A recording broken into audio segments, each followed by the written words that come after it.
Hello दोस्तों, आप सभी लोगों का स्वागत है हमारी यूट्यूब चैनल कविंदर भैया। तो आज हम पढ़ेंगे कक्षा 7 का हमारा इतिहास और नागरिक जीवन यूपी बोर्ड का पाठ 9।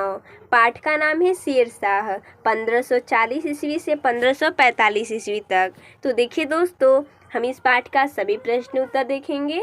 प्रश्न 1 है, निम्नलिखित प्रश्नों के उत्तर दीजिए। प्रश्न है, शेरशाह दिल्ली का शासक कैसे बना? इसका उत्तर हो जाएगा, शेरशाह सन 1540 ईस्वी में कन्नौज के युद्ध में हुमायूं को हराकर दिल्ली का शासक बना।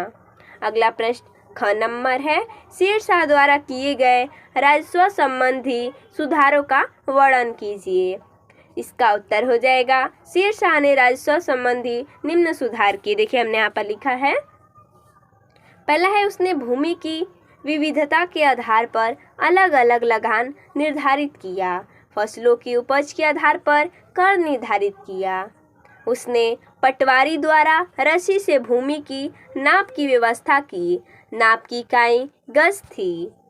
उसके राज्य में नगद कर देने का आदेश था। संकट या अकाल के कारण फसल के नुकसान की क्षतिपूर्ति सरकार द्वारा होती थी। उसने किसानों एवं राज्यों के बीच सीधा संबंध स्थापित किया, जिसे रैयतबाड़ी व्यवस्था कहा जाता था। किसानों के द्वारा भूमि का विवरण सरकार को लिखित रूप में दिया जाता था, जिसे कबूलियत कहते थे।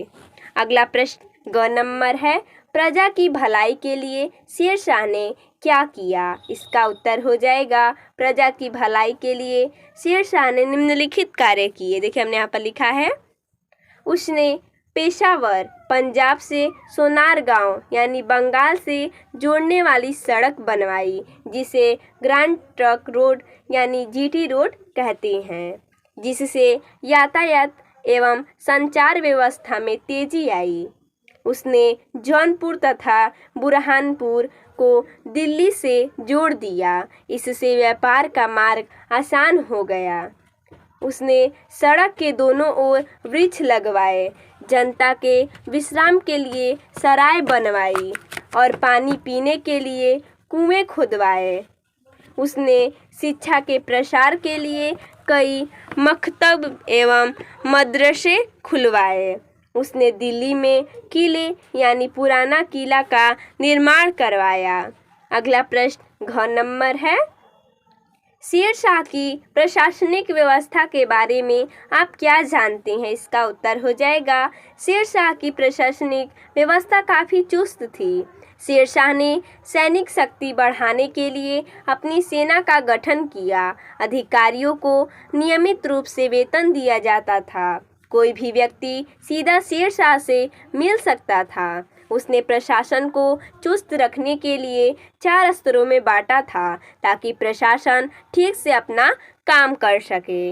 अगला प्रश्न 2 नंबर है, नीचे कुछ कथन दिए गए हैं जो सही हो, उन पर सही तथा गलत पर गलत का निशान लगाइए। देखिए यहाँ पर दिया गया है कथन, शेरशाह ने पत्र ले जाने के लिए डाक चौकियों की स्थापना की थी। ये क्या है? सही है। अगला, सरकार की तरफ से किसानों को काबूलियत दिया जाता था। ये क्या है? गलत है। परगने का सबसे बड़ा अधिकारी सिकंदरान होता था। ये क्या है? गलत है।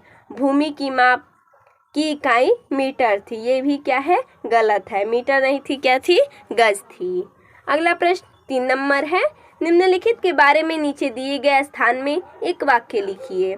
यहाँ पर देखिए हमने यहाँ पर लिखा है, दिया है चौसा का युद्ध। हमने यहाँ पर लिखा है, सन 1539 ईस्वी में हुमायूं की चौसा नामक स्थान में शेरशाह से हार हुई तथा उसने बड़ी मुश्किल से भागकर अपनी जान बचाई। शेर ए मंडल यह शेरशाह द्वारा दिल्ली के पुराने किले में बनवाया गया। सासाराम में शेरशाह का मकबरा स्थापत्य कला का सुंदर नमूना है। तो देखिए दोस्तों, इसमें इतना ही प्रश्न दिया था। तो मिलते हैं नेक्स्ट वीडियो में, तब तक के लिए धन्यवाद दोस्तों।